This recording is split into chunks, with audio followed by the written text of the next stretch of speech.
So today we just wanted to talk a little bit about why we started this podcast. It started with just a comment from our dad. He had said to us, "Why don't you guys need to make a podcast?" And we were just kind of, at least I was like, "No way, don't even say that again." I don't know what were your thoughts? Well, exactly the same. First thought was there's so many podcasts. Like, what more could we have to say that's important? I think that was my first impression. And then it's obviously then the fear that comes with putting yourself on a platform where you're exposing your beliefs or values. So that can be intimidating, I'd say, definitely. So initially it was like, no way. Yeah, the thought just kept coming back to me, and it just was nagging me.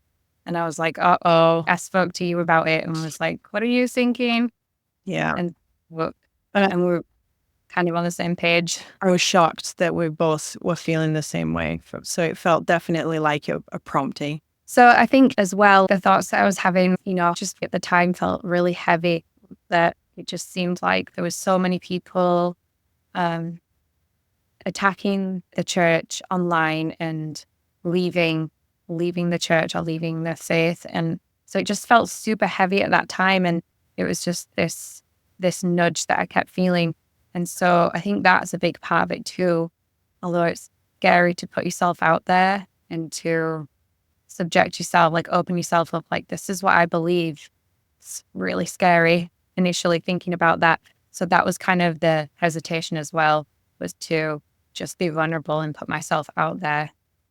And I think a lot of people know that with social media, we know there's very sophisticated algorithms and things like this. And if you're a member of the church, often you feel really good about your testimony and your beliefs. And then we end up on social media, maybe spending too long, kind of letting the algorithm choose what to give us.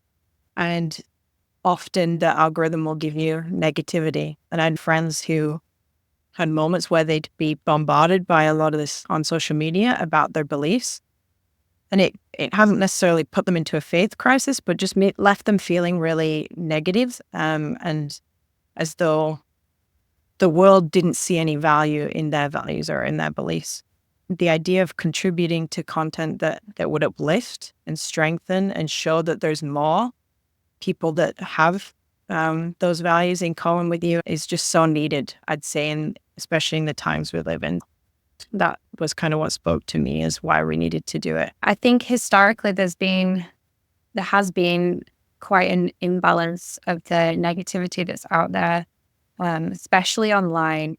And so I've noticed this change with how many people are showing up online, and it feels so like the majority out there is negative towards the church and the leaving. Like, that feels like the majority when it's presented online like that.